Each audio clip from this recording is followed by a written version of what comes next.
Hello my dear students, तो कैसे हैं आप लोग। आज की इस क्लास के अंदर हम स्टार्ट कर रहे हैं क्लास 12 का चैप्टर फर्स्ट, जिसका नाम है इलेक्ट्रिक चार्जेस एंड फील्ड। तो अगर आप हमारे चैनल पर नए हैं तो चैनल को सब्सक्राइब जरूर कर लीजिए और बेल आइकन भी दबा दीजिए। ओके, सो आज की इस वीडियो में हम स्टार्ट करेंगे इलेक्ट्रिक चार्जेस एंड फील्ड।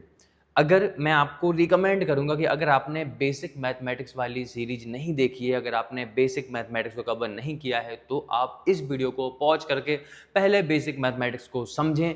आपको यहाँ पे आई बटन पे आपको वीडियो मिल जाएगी, यहाँ से आप इस वीडियो को देख सकते हैं। साथ में आपको डिस्क्रिप्शन में भी लिंक मिल जाएगी, क्योंकि बिना बेसिक मैथमेटिक्स के आप फिजिक्स पढ़ें कुछ मतलब नहीं है ऐसी फिजिक्स पढ़ने का, क्योंकि आपको समझ में ही नहीं आएगी। ओके, सो आज की ये वीडियो हम स्टार्ट कर रहे हैं। ये फर्स्ट वीडियो आप देख सकते हैं, इसमें कोई यहाँ पे कहीं पे भी ज़्यादा यहाँ पे मैथमेटिक्स का यूज नहीं हुआ है इस वीडियो के अंदर। ओके, सो आज हम स्टार्ट करते हैं फिजिक्स का चैप्टर फर्स्ट, जिसका नाम है इलेक्ट्रिक चार्जेस एंड फील्ड। सबसे पहले इस वीडियो के अंदर मैं क्या क्या कवर करने वाला हूँ, तो कुछ टॉपिक्स हैं। सबसे पहले हम बात करेंगे फ्रिक्शनल इलेक्ट्रिसिटी की। किसकी बात करेंगे? फ्रिक्शनल इलेक्ट्रिसिटी की, कि व्हाट इज फ्रिक्शनल इलेक्ट्रिसिटी। सबसे पहला टॉपिक है कि फ्रिक्शनल इलेक्ट्रिसिटी क्या होती है। तो आपने एक छोटा सा एक्सपेरिमेंट आप बचपन में किया होगा कि आप अपने पेन को अपने बालों में ऐसे ऐसे रब करते थे, है ना, और वो छोटे छोटे से कागज़ों को अट्रैक्ट करता था। तो ये जो आप करते थे ना बचपन में, ये फिजिक्स है। समझ रहे हैं आप? जब हम दो ऑब्जेक्ट्स को आपस में घिसते हैं, जब हम दो ऑब्जेक्ट्स को आपस में रब करते हैं, तो घिसने की वजह से, रब करने की वजह से उन दोनों ऑब्जेक्ट्स के बीच में क्या होता है, वहाँ पे जब आप घिसोगे तो घिसने की वजह से एक ऑब्जेक्ट से, एक बॉडी से जो इलेक्ट्रॉन है वो दूसरी बॉडी में ट्रांसफ़र हो जाते हैं। समझ में आ रही बात आपको? जैसे ही हम दो ऑब्जेक्ट्स को आपस में रब करते हैं तो एक ऑब्जेक्ट से जो इलेक्ट्रॉन है वो दूसरे ऑब्जेक्ट में, एक बॉडी से इलेक्ट्रॉन दूसरी बॉडी में ट्रांसफ़र हो जाते हैं, जिसकी वजह से जिसमें से इलेक्ट्रॉन चले जाते हैं उसमें इलेक्ट्रॉन चले गए, मतलब इलेक्ट्रॉन कम हो गए। कौन बढ़ गया? प्रोटॉन की संख्या बढ़ गई। क्लियर है? मतलब प्रोटॉन उतने ही हैं, लेकिन अगर आप पहले न्यूट्रल होता, कोई भी जो एटम होता ना, जितने इलेक्ट्रॉन होते उतने ही प्रोटॉन होते। ठीक है, लेकिन जब हम आपस में घिसते हैं तो घिसने की वजह से एक बॉडी में से इलेक्ट्रॉन दूसरी बॉडी में चला जाता, जिसकी वजह से जहां से इलेक्ट्रॉन चले जाते हैं वहां इलेक्ट्रॉन की संख्या कम है, मतलब वहां प्रोटॉन की संख्या ज़्यादा हो गई। क्लियर है कि नहीं? तो वो हो जाता पॉजिटिव चार्ज। और जहां इलेक्ट्रॉन चला जाता है, जहां इलेक्ट्रॉन चला गया वहां इलेक्ट्रॉन बढ़ जाएंगे, उस बॉडी के पास इलेक्ट्रॉन बढ़ जाएंगे। इलेक्ट्रॉन मतलब नेगेटिव, तो वो क्या हो जाएगा? Negative charge. ठीक है, तो इसी को हम बोलते हैं फ्रिक्शनल इलेक्ट्रिसिटी। तो जब भी हम दो ऑब्जेक्ट्स को आपस में रब करते हैं, जब भी हम दो ऑब्जेक्ट्स को आपस में घिसते हैं, रब करते हैं, जिसकी वजह से क्या होता है, एक बॉडी से इलेक्ट्रॉन दूसरी बॉडी में ट्रांसफर हो जाते हैं। ठीक है, जिसकी वजह से एक बॉडी जिसमें से इलेक्ट्रॉन चले गए उसमें वो हो जाती है पॉजिटिव चार्ज, और जिसमें इलेक्ट्रॉन पहुंचे हैं, जहां इलेक्ट्रॉन पहुंच गए उसे हम क्या बोलते हैं, उसके ऊपर आ जाता है नेगेटिव चार्ज। क्लियर है कि नहीं? तो ये थी फ्रिक्शनल इलेक्ट्रिसिटी। एग्जाम्पल है, जैसे जब भी हम ग्लास रॉड को, ग्लास रॉड, आपने एक ग्लास की रॉड ले ली, उसको आप सिल्क के साथ रब करोगे तो वहां पे क्या होगा, ग्लास रॉड को जब भी आप सिल्क के साथ रब करोगे, the glass rod loses electron. Glass rod क्या करेगा? इलेक्ट्रॉन को लूज कर देगा। अब क्योंकि ग्लास में से इलेक्ट्रॉन चले गए, मतलब इलेक्ट्रॉन कम हो गए, मतलब बढ़ कौन गया? प्रोटॉन। तो वहां पे वो मतलब जो ग्लास है वो कैसा हो जाएगा? Positively charge. And the silk gain electron. Silk क्या करेगा? सिल्क क्या करेगा? इलेक्ट्रॉन को गेन करेगा। सिल्क इलेक्ट्रॉन को गेन करेगा, और जब सिल्क इलेक्ट्रॉन को गेन करेगा तो सिल्क के पास इलेक्ट्रॉन बढ़ जाएंगे, वो क्या हो जाएगा? Negative charge. This is called frictional electricity. इसी को हम क्या बोलते हैं भैया? इसी को हम बोलते हैं फ्रिक्शनल इलेक्ट्रिसिटी। कोई डाउट किसी को? बहुत सिंपल है। जब भी हम दो ऑब्जेक्ट्स को आपस में घिसेंगे, रब करेंगे, रब करने की वजह से एक बॉडी से दूसरी बॉडी में इलेक्ट्रॉन ट्रांसफर हो जाएगा। जहां से जाएगा वो हो जाएगा पॉजिटिव चार्ज, जिसके पास पहुंच जाएगा वो क्या हो जाएगा? Negative charge. क्लियर है ना? आगे बढ़ते हैं। एक और एग्जाम्पल है, एबोनाइट रॉड होती है। एबोनाइट रॉड को जब भी आप फर के साथ रब करोगे, क्लियर है कि नहीं, एक रबड़ मतलब बहुत ज़्यादा डेंस रबर होती है, उसे बोलते हैं एबोनाइट रॉड। क्लियर? जब एबोनाइट को फर के साथ, बिल्ली के बालों के साथ रब करते हैं तो क्या होता है?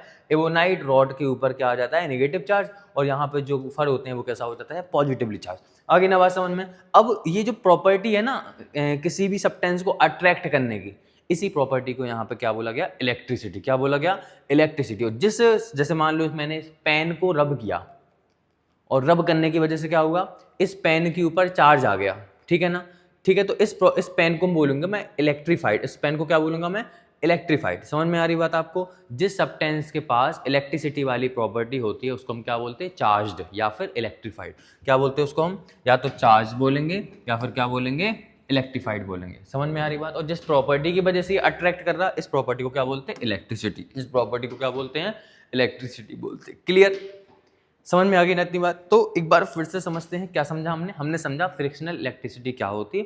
क्या होती? जब भी हम दो ऑब्जेक्ट्स को आपस में घिसते हैं, रब करते हैं, तो एक बॉडी से दूसरी बॉडी में इलेक्ट्रॉन ट्रांसफर हो जाते। क्लियर? जिसमें से इलेक्ट्रॉन चले जाते उसमें इलेक्ट्रॉन कम हो गए, मतलब वो हो गया पॉजिटिव चार्ज, और जहां इलेक्ट्रॉन पहुंच गए उसके पास इलेक्ट्रॉन बढ़ गए, मतलब वो क्या हो गया? Negative charge. ठीक है ना? इसी को हम बोलते हैं फ्रिक्शनल इलेक्ट्रिसिटी। समझ में आ गई ना बात आपको? ओके, नेक्स्ट टॉपिक देखते हैं। इसके बाद है इसकी थोड़ी हिस्ट्री हम समझ लेते हैं। इलेक्ट्रिसिटी की हिस्ट्री देखो। इलेक्ट्रिसिटी एक सबसे पहले एक साइंटिस्ट थे, इनका नाम क्या था? 600 BC में थे, थेल्स ऑफ मिलेटस। कौन थे? Thales of Miletus. इन्होंने क्या ऑब्जर्व किया? अंबर, सबसे पहले आप समझो अंबर क्या है। अंबर एक सब्सटेंस है। अंबर क्या है? अंबर को मैं दिखाता हूँ सबसे पहले आपको। देखो ये है अंबर, ये एक फॉसिलाइज रेजन गोंद है। ये क्या है? गोंद। पेड़ों में से जो गोंद निकलती ना, वो गोंद है, लेकिन कौन सी वाली? फॉसिल फ्यूल वाली, जो मतलब कई सालों से जमीन के नीचे दबी हुई है। Fossilised tree resin. ठीक है, गोंद है, रेजन मतलब गोंद। तो इन्होंने देखा, किसने देखा?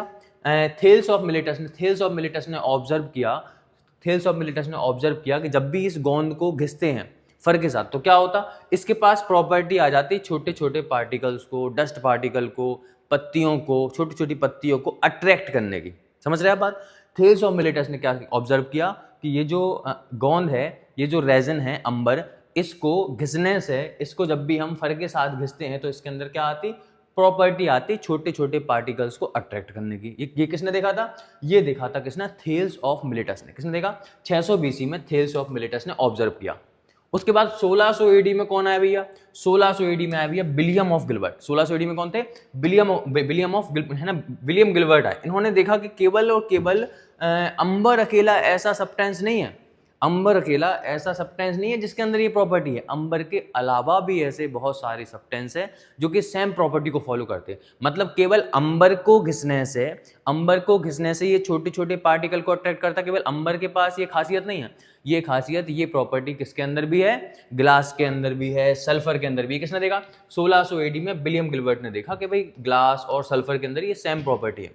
आ रही ना बस 1600 AD में, बहुत बहुत समय बाद। क्लियर है कि नहीं है? अभी मैं हिस्ट्री की बात कर रहा हूँ कि इलेक्ट्रिसिटी की शुरुआत हुई कहाँ से। ठीक है, तो सबसे पहले थेल्स ऑफ मिलेटस ने अंबर को देखा था। उसके बाद फिर विलियम गिलबर्ट ने और भी सब्सटेंस बताया कि अंबर एक अकेला ऐसा नहीं है, अंबर के अलावा भी कई सब्सटेंस ऐसे हैं जो कि सेम प्रॉपर्टी को फॉलो करते हैं। अब इसके बाद अंबर क्या है? अंबर को बताया, अंबर एक फॉसिलाइज्ड ट्री रेजन है। अंबर क्या है? अंबर एक फॉसिलाइज्ड ट्री रेजन, रेजन मतलब गोंद है, ट्री की फॉसिलाइज्ड, आप समझ रहे हैं? ठीक है, और ये कैसी कलर की होती है? येलो कलर की, ऑरेंज या फिर ब्राउन कलर की होती है। ठीक है, ये एक इंसुलेटिंग मटेरियल होता है। अंबर क्या होता है? एक इंसुलेटिंग मटेरियल होता है, मतलब इसमें से इलेक्ट्रिसिटी पास नहीं होती। ठीक है ना? उसके बाद जो ग्रीक बर्ड है ना अंबर, अंबर को ग्रीक भाषा में बोलते हैं इलेक्ट्रॉन। अंबर को ग्रीक भाषा में क्या बोलते हैं? इलेक्ट्रॉन बोलते हैं। क्या बोलते हैं ग्रीक भाषा में? इलेक्ट्रॉन बोलते हैं। अब यहाँ पे आप देखोगे मैंने इलेक्ट्रॉन की स्पेलिंग गलत नहीं लिखी, ये ग्रीक भाषा में अंबर को बोलते हैं इलेक्ट्रॉन। और क्योंकि इलेक्ट्रिसिटी की शुरुआत कहाँ से हुई?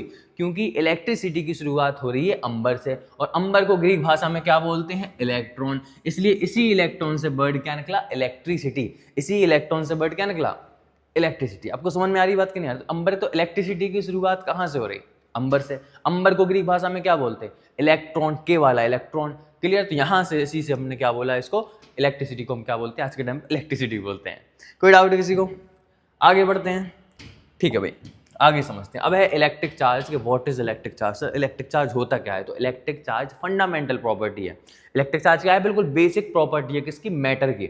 कोई भी मैटर है, everything is made up of matter. दुनिया में जो कुछ भी है किससे बना हुआ है? मैटर से बना हुआ है। मैटर की बेसिक प्रॉपर्टी, सबसे फंडामेंटल प्रॉपर्टी क्या है?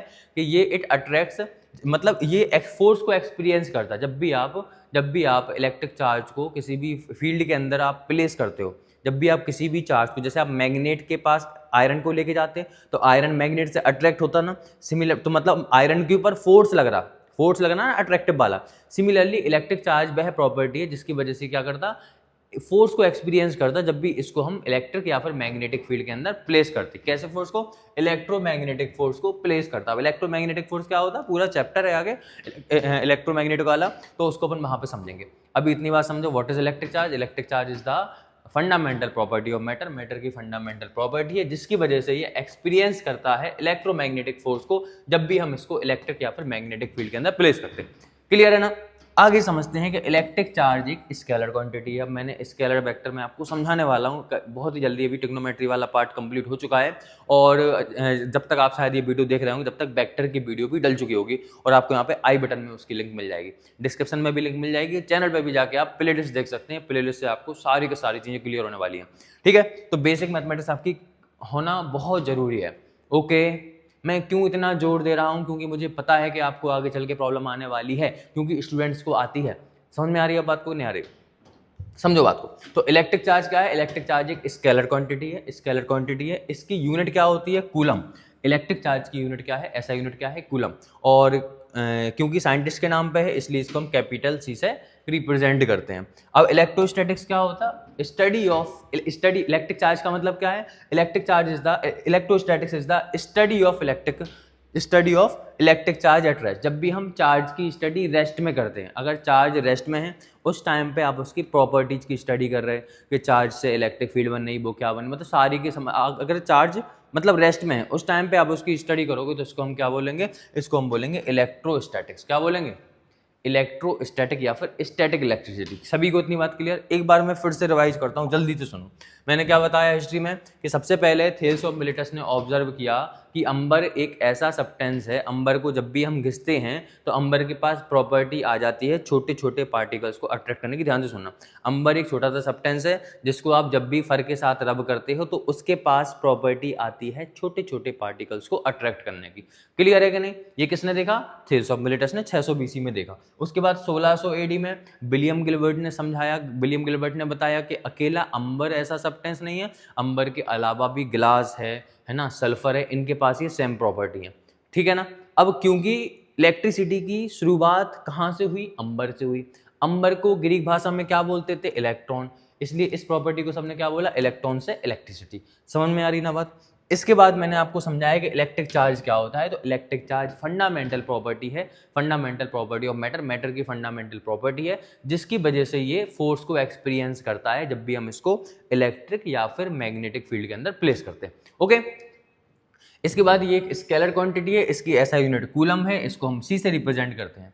लास्ट पे क्या बताया मैंने आपको? इलेक्ट्रोस्टैटिक्स का मतलब क्या है कि जब भी हम चार्ज की स्टडी रेस्ट में करते हैं, चार्ज अगर रेस्ट में है उस टाइम पे आप उसकी प्रॉपर्टीज की स्टडी करते हो, उसकी स्टडी करते हो, उसके बारे में पढ़ते हो, समझते हो, तो इसको हम बोलते हैं इलेक्ट्रोस्टैटिक्स। क्या बोलते हैं? इलेक्ट्रोस्टैटिक्स। अगर चार्ज मोशन में होता उस टाइम पे आप उसकी स्टडी करते हो, उसे बोलते हैं हम करंट इलेक्ट्रिसिटी। ठीक है, इलेक्ट्रिसिटी दो प्रकार की होती है, समझाएंगे आगे, आगे बढ़ते हैं। ओके, सो अब यहाँ पर दो फंडामेंटल लॉ हैं, फंडामेंटल लॉ है इलेक्ट्रोस्टैटिक्स के कि जो प्लस प्लस के चार्ज होते हैं वो हमेशा क्या करते हैं? रिपल करते हैं, रिपल्सन होता है। ठीक है, एक दूसरे से दूर जाते हैं। और जो माइनस माइनस के चार्ज होते हैं वो भी एक दूसरे से दूर जाते हैं। लेकिन जो अपोजिट चार्ज होते हैं वो हमेशा क्या होते हैं? अट्रैक्ट, मतलब उनके बीच में कौन सा फोर्स लगता है? फोर्स ऑफ अट्रैक्शन, वो एक दूसरे को अट्रैक्ट करते हैं। क्लियर? इसके बाद भाई चार्ज जब शुरुआत में क्या हुआ था? शुरुआत में मतलब लोगों को पता नहीं था कि मतलब इलेक्ट्रॉन की डिस्कवरी नहीं हुई थी तो उस टाइम पे, लेकिन चार्ज तो दो प्रकार के थे, दो अलग अलग प्रॉपर्टीज हो रही थी चार्ज की। तो एक चार्ज को बोला उन्होंने बिटरस चार्ज, दूसरे चार्ज को क्या बोला?